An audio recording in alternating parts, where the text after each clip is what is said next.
4 দশকেরও বেশি সময় ধরে অভিনয় দুনিয়ায় বলিউড অভিনেতা সঞ্জয় দত্ত।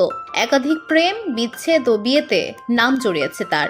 তবে একসময় এক বিবাহিত বলিউড অভিনেত্রী সায়রা বানুকে বিয়ে করার জন্য উদগ্রীব হয়ে উঠেছিলেন সঞ্জয় দত্ত। তবে সেই সময় অভিনেতা নিতান্তই ক্ষুদে ছিলেন। প্রকাশ্যে ছেলেবেলার সেই ঘটনা অভিনেত্রী ফাঁস করে দিয়েছেন।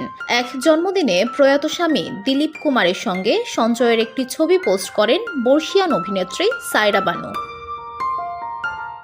সঙ্গে লিখেছেন, সঞ্জয় চিরকালই আমার কাছে পরিবারের মতো।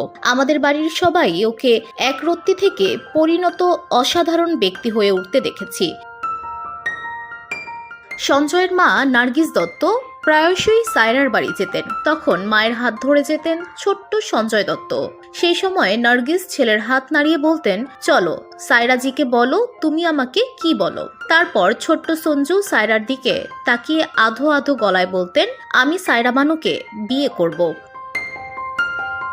পুরো বিষয়টি নিয়ে সায়রা বলেছেন, এত মিষ্টি, আমার মনে হয় শর্মিলা ঠাকুর এবং আমি ওর সব থেকে প্রিয়। সঞ্জয়ের জন্মদিনে এই মজার ঘটনা প্রকাশ্যে এনেছেন সায়রা বানু।